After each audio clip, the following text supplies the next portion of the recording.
Everybody. Some of you I know, but very pleased to meet others in the group this morning. So as Rob said, I'm going to deliver a presentation around about 40 minutes, quite a lot to cover. So yes, definitely hold on to your seats for a moment while I get going. But I'm just going to share my screen and check everyone can see the slides over there. Thumbs up from everyone if you can see everything over there now. Super. Good. So, yes, I was invited to talk about harnessing the digital advantage and obviously look at what's happened in these recent weeks and how we're all dealing with that, but also to bring some practical examples, which I've definitely focused on in the second half of this slide deck. Hopefully most of you know a little bit about Cosmic. As Rob has said, we're heavily involved in delivering digital skills across the region and currently delivering a digital leadership program, and I'll talk a little bit more about that right at the end. Just to focus our attention, a few things to focus in on. Here's the FT's graph of the plunge in retail sales in April. And just that reminder that we are experiencing the sort of scenario none of us have even contemplated being involved in our careers, and just to encourage us all, you know, to take stock. And I'm going to talk a little bit more about that in terms of digital and where it all sits. But even as I say that, there are some very clear winners in this, and this one a little bit tongue-in-cheek. But you can see there 140% increase in puppy inquiries from the Kennel Club's portal. So there have been some of that. And then this sense of, I love this illustrative, some sense of, you know, lots of talk about the new normal, but also a big call for a reflection and restart in a new way. I think we're all hearing a lot about that at the moment, and I think it's important that we all do take time for reflection before moving ahead too quickly. And so I'm sure many of you are familiar with the phrase pivot, and whether now is a good time to reflect on your business plan. Certainly in terms of digital business, we're supporting a good number of organisations at the moment who are taking the opportunity to change the way that they're doing business. And it's a good, again, as we reflect and do that introspection piece, it's a good time to start asking these sorts of questions. I'm gonna use this as a backdrop, so forgive the amount of content on the screen, but let me just talk to it very briefly and recommend that if you haven't done, this is a great report. So this is a report out of the RSA, published very recently, and it talks about the key responses all of our businesses might like to think about as we come through. And you can see the axes of this table are during the crisis, what we stopped and started, and then post-crisis, what stopped and started. And it comes up with these 4 key responses: end, amplify, let go, restart. So I'm just going to use that as a backdrop to the content in my slide deck. But as I say, I'm not going to dwell on this slide, but definitely commend you have a look at this report if you're not familiar with it already. I really enjoyed this one. I'm going to start with let go, forgive the pun.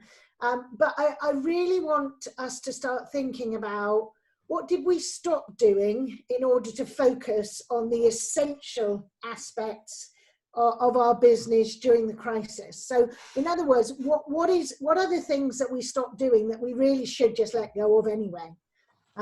Some ideas in here, you know, for all of us driving around, I mean, that took up a great deal of my time before crisis, and obviously we've all questioned how much of that is essential. Now I'm missing seeing people enormously. I'm missing seeing people, but a balance needs to return. But also things that we started to do temporarily, you know, while we were in that crisis. So did we find shortcuts in our processes? Did we, you know, stop doing some bad habit stuff? And I love this quote by Peter Drucker: the greatest danger in times of turbulence It's not the turbulence, but it's to act with yesterday's logic. So, you know, something about what we're doing and how we let go of some of that stuff deliberately. Then there's some things about restarting and what should we do to restart.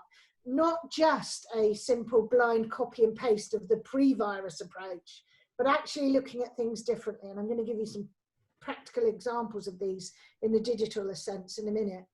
But, you know, business appointments, sales lead generation, visibility in the marketplace. Those are just 3 examples. And I picked those 3 examples because they relate so effectively to ways you can do this in the digital technology space. Here's a quote out of World Economic Forum report, also very recently published. So another report to commend to those of you who are interested. But it stresses the importance of digital readiness in order that our businesses continued during crisis. So building the necessary infrastructure will be essential to any business to remain competitive in the post-crisis world. Yeah, this one brings it really home to us, doesn't it? That before crisis, before COVID-19 was on the scene, we were just lots of boardrooms talking about digital transformation, but not seriously and at a pace that, you know, was relatively relaxed, and certainly most businesses have changed their attitude towards digital transformation in recent weeks and months.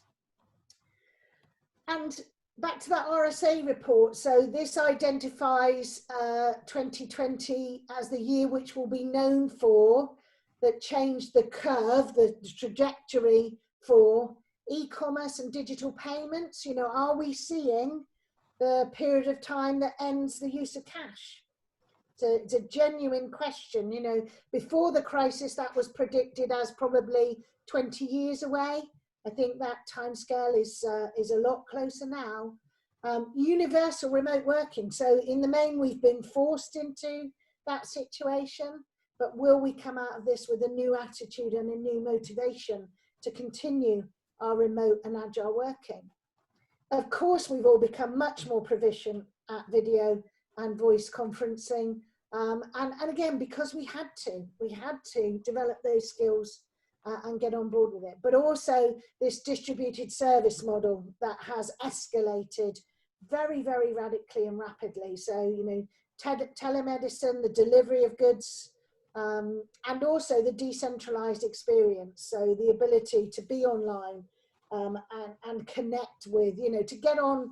I don't know how many of you have been on some major conference calls, but I've been on, you know, a national conference of almost 300 people at the same time, which normally would have involved us being in London in a big venue, you know, and it was incredibly well managed and an eye-opener. So all of these things are happening and changing that trajectory. That's the message from the report there. So a question is just a point of reflection for you really, and something perhaps to think about in your breakout groups is, coming into the crisis, do you estimate that you had done enough coming into the crisis? How much digitization, digitalization, and I've given you a few descriptions of those words down there, versus real digital transformation? You know, where on that scale of conversion, adaptation, or actually creating new business, where you're coming into the crisis? And another point of reflection then is, was it enough? Was it enough to, you know, support your business well during these last 3 months? So just to encourage you to just think about and reflect, as I say, good chance to pause, to take time for reflection and introspection in order that you can properly assess how well you fared, and therefore what you need to do more of going forwards. Now, I really focus on that end column. So the previous slide talks about conversion. Primarily, digitization is about the conversion of data. So the replacement of paper processes with digital ones would be a good example there. Mainly the next column, I don't like this word, but it's used commonly now, digitalization, looks at the adaptation of processes. So not just the data and the, you know, the paper trail, but also the process itself is adapted and improved. But digital transformation is about changing all of that and a lot more. So it gives you the opportunity to have a really good look at the whole of your business model, the service, the product that you provide, and where digital technologies could really transform the way that things are done.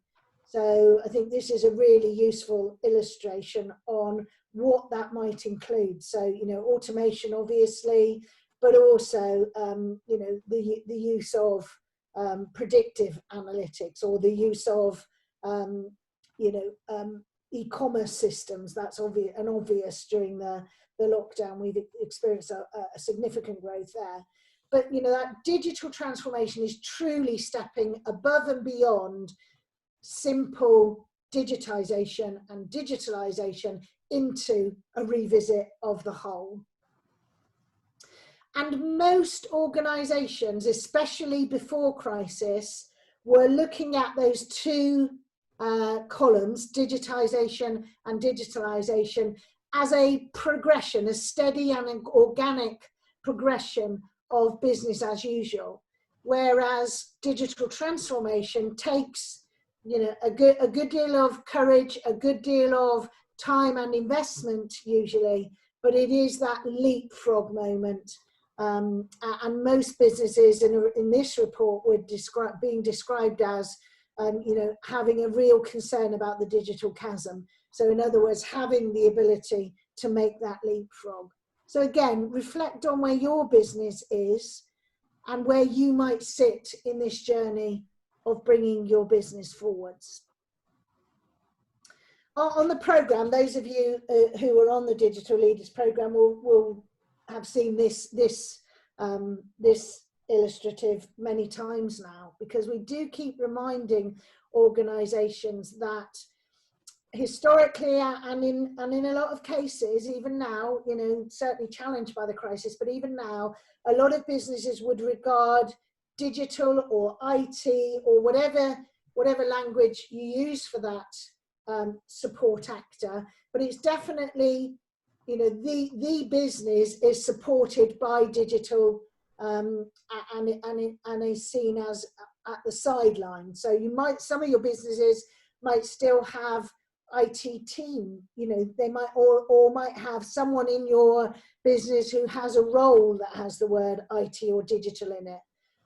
And what we're definitely encouraging, and what the Digital Leaders program is supporting, is a move of digital from the sidelines to the very core of your business.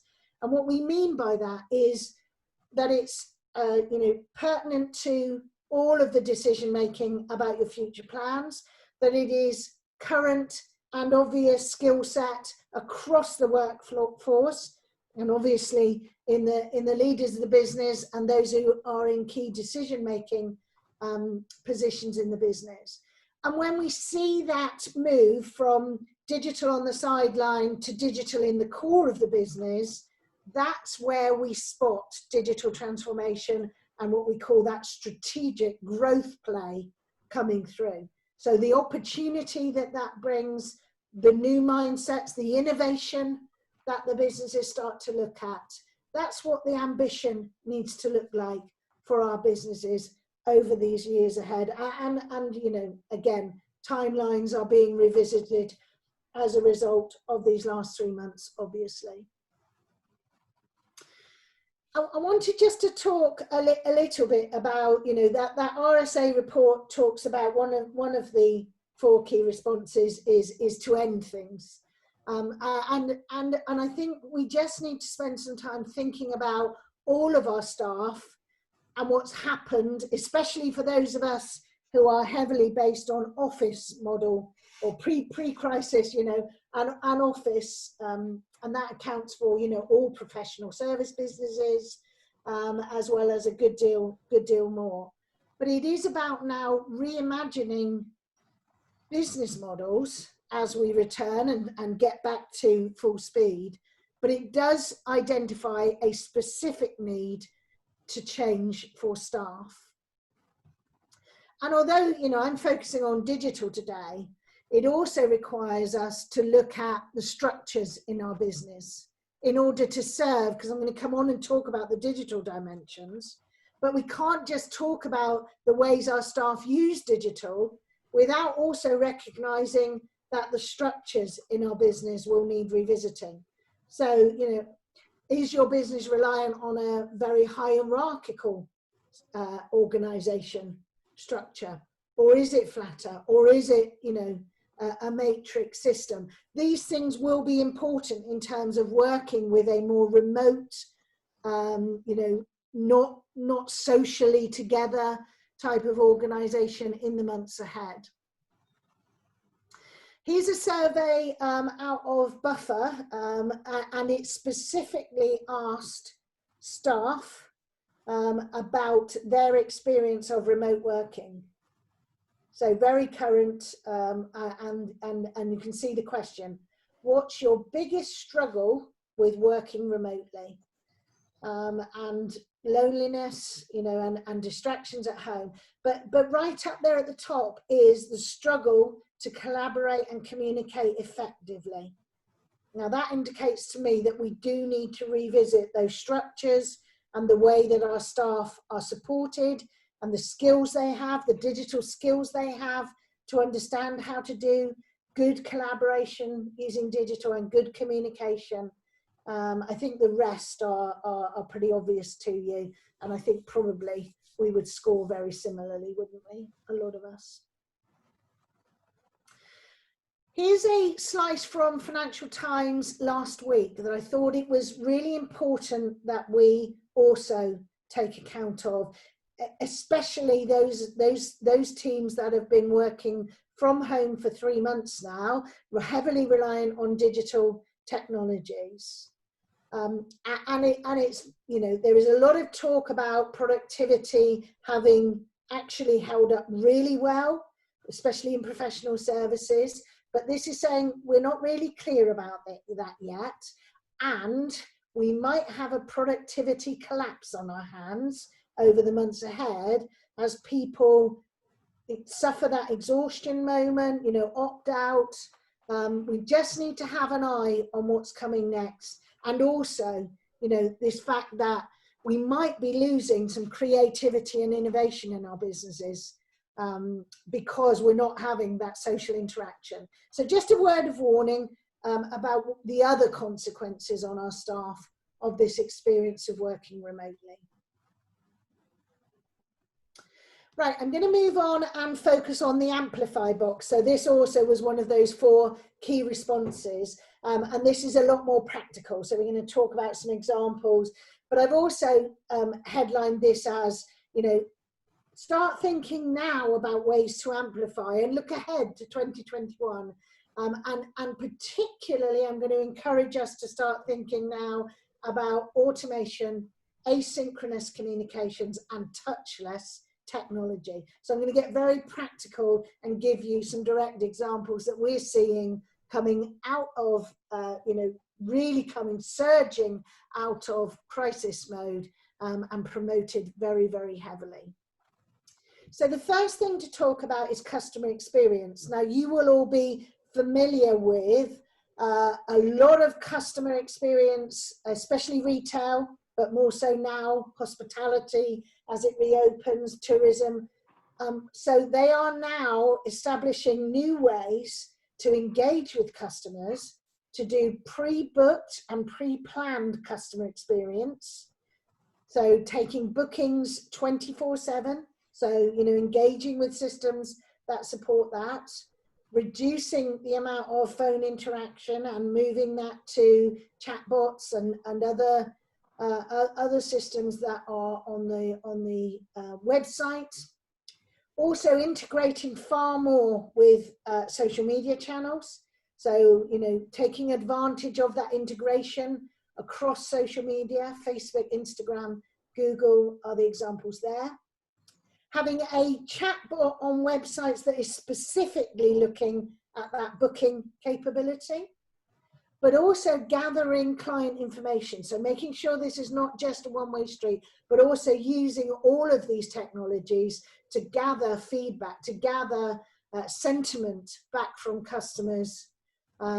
Also built-in reminder systems, and allowing customers to reschedule easily. So in a sort of, you know, uncertain world, and where all of our schedules are regularly challenged, not getting, you know, agitated or negative about that need, being very accommodating about that. And the example I've given you here is Sea Salt, the fashion brand, and how they're using, you know, the first hour and a half, the first and last half hour of each day is a booking for their store. So you can make a booking to go in and have a very personal service. So, you know, and there are a lot of, this is only one example. There are lots of companies and brands developing new ways for customer experience to be very, very well served. So have a look at those. Now, I've given you a list here of, if you're interested in that appointment type of approach, here's a list from Zapier of the best appointment scheduling apps. So it's not our recommendation, it's come from the link at the bottom of this page. But you know, these are the ones that are being very well promoted at the moment. So if you're keen to look at a booking system with this customer experience in mind, then you'd be well served by this list. Here's another thing that we're seeing a growth in, which is about how to aggregate.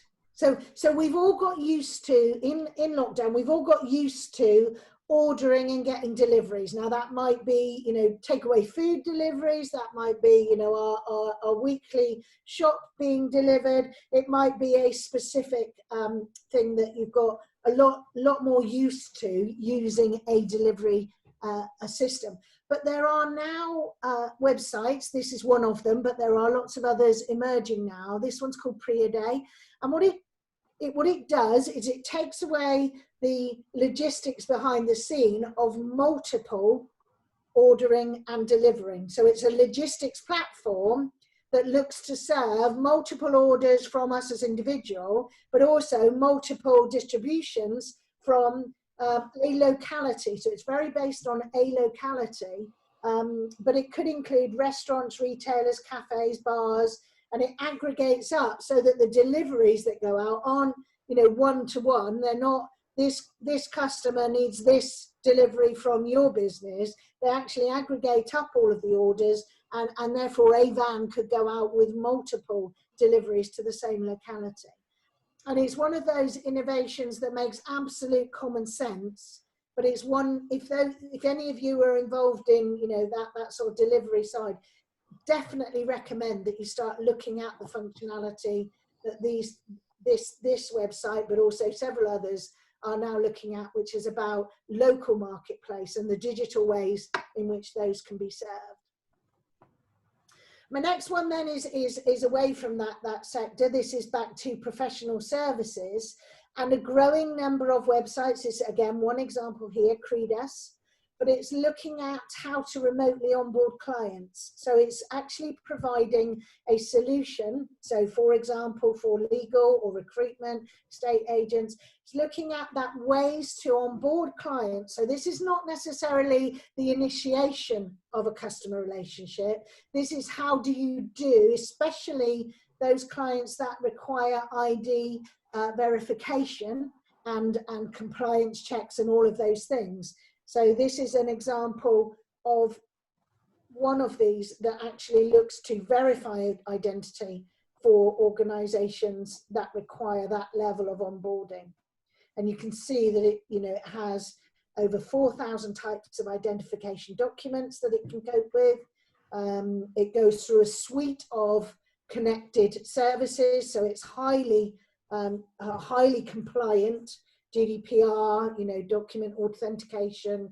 So it's developing a very, very top quality, high quality rather, verification. So those of you who are in those types of businesses that that would rely on that sort of identity check. Here's a good example for you.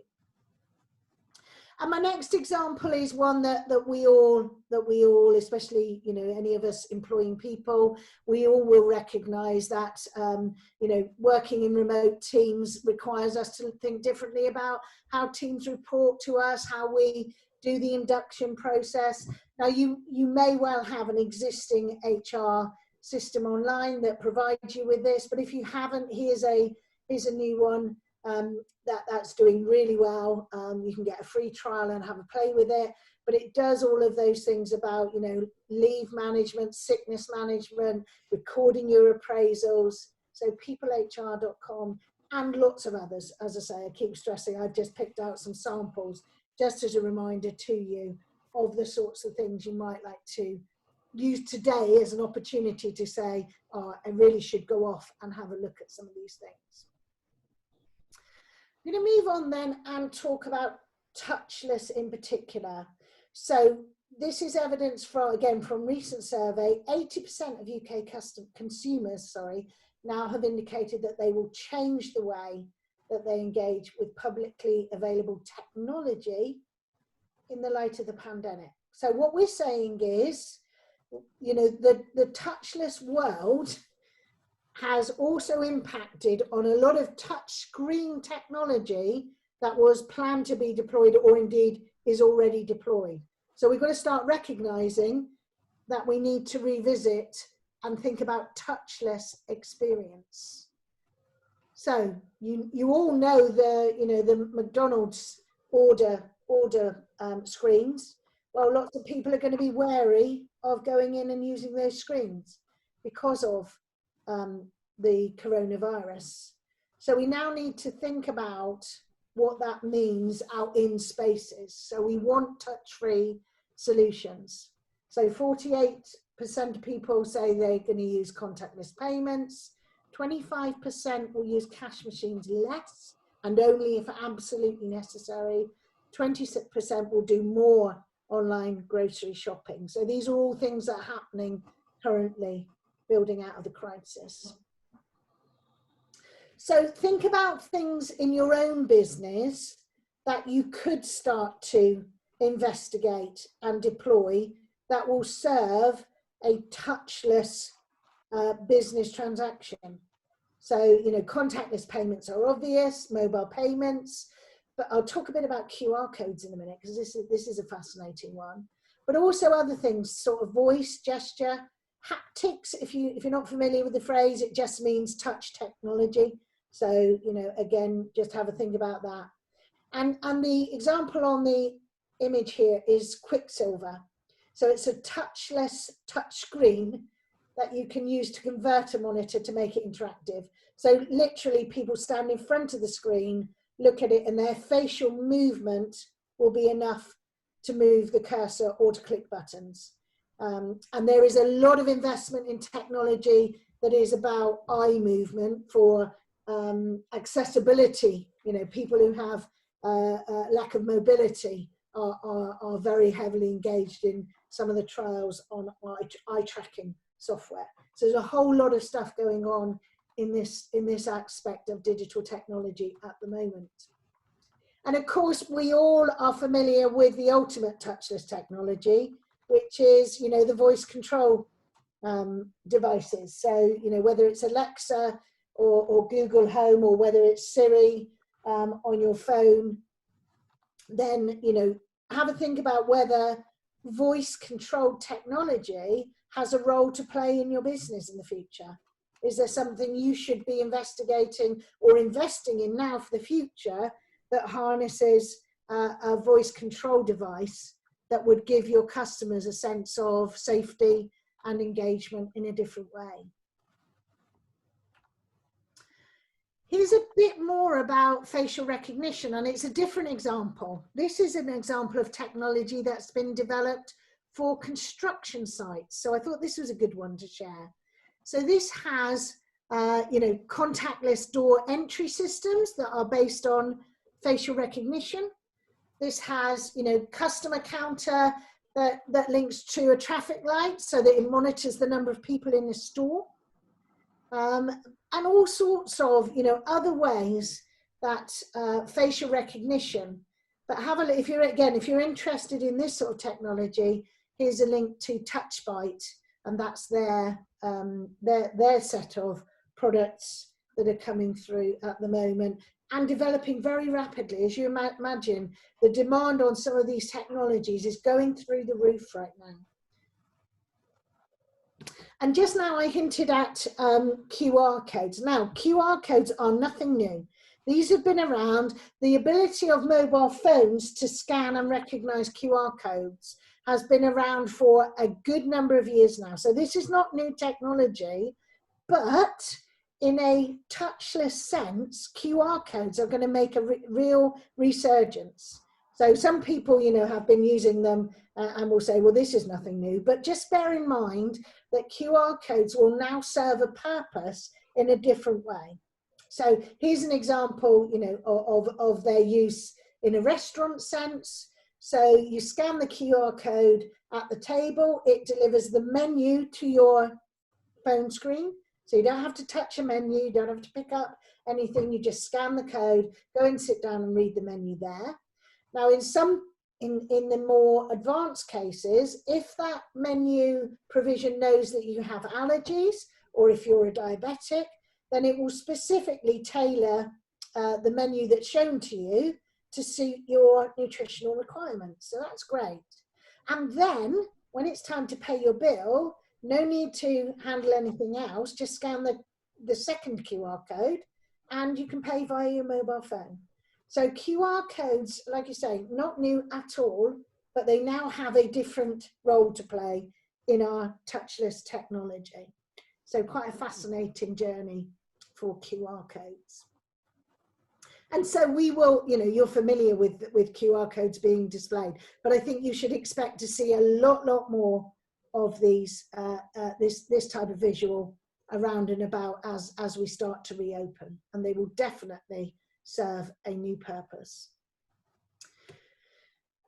And let's talk about, do you remember on that survey I promoted earlier, number one was staff are struggling with communicating and collaboration. Well, I'm just going to focus for a few minutes before we finish on communications, and particularly how we are trying to communicate with each other, especially team level communications, in a remote and virtual world. So bear with me while I just talk about synchronous and asynchronous communication.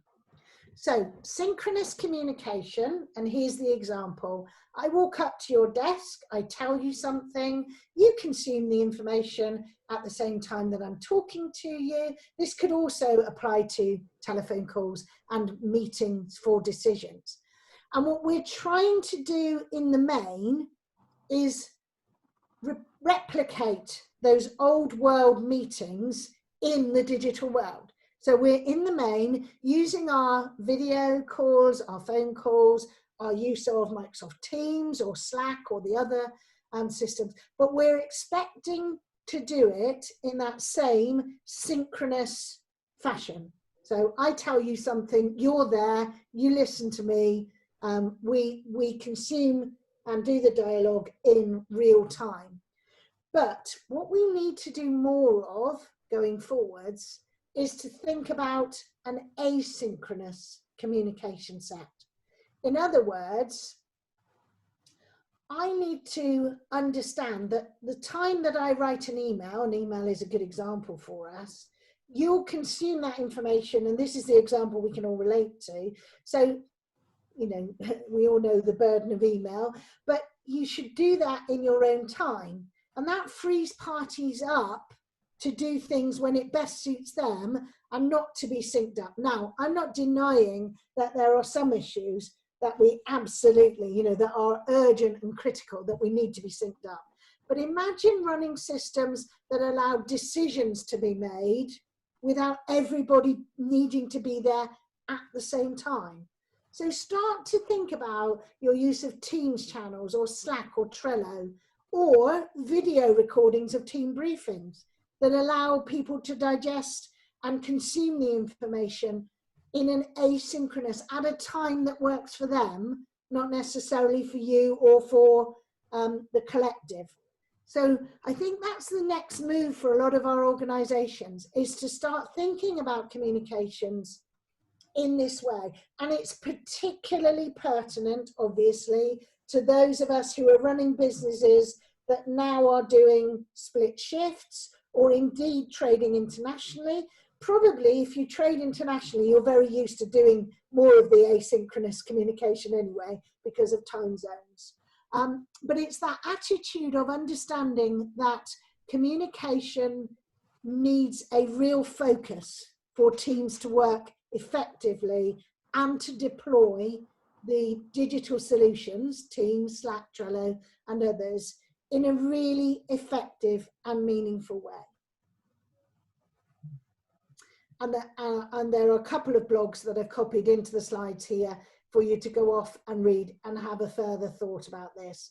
So, you know, each in their place. As I said, there's definitely a place for everyone to be in sync at times of emergency, or, you know, when we're doing team, you know, vitally important team meetings, one-to-ones, and so on and so on. But just start to think about your communication process and how supportive it is of your staff teams in a remote situation. Right, I'm going to finish off with a description of that digital leadership program, if I may. So as Rob mentioned at the start, we're currently with a cohort of 16 businesses working through their program. And I think those of you on the call that are in that program, hopefully that's going really, really well. We're on to workshop 4 next, and then workshop 5 early September. And then we're starting a new program. So the 22nd of September is the start date for the next program. So I wanted to just invite you all to think about whether you'd like to join this program. Those are the workshop dates. So when you get the slide, you could have a look at that. That's the program structure. So digital vision and strategy, a good deep dive into digital technologies, digital culture, looking at your people and your skills and digital process. And then we wrap it all up with presentations that all in this program go through to January. So let us know if you're interested. Alongside the workshops, we also do one-to-one mentoring, and we support smaller groups to do a deep dive into specific areas of interest. And the program comes courtesy of funding from the European Union and our partners at Serco. So there is no cost to the business itself. If you're interested in joining this program, please do let us know. I'll just finish off with some of the brands that have already been through the program, and it is very well developed. We've been developing the program for coming up for 6 years now, so it is very well tried and tested approach, and content is refreshed on a very regular basis. So I think I will pause there, having, I hope, met my 40 minutes criteria. I'll stop my screen share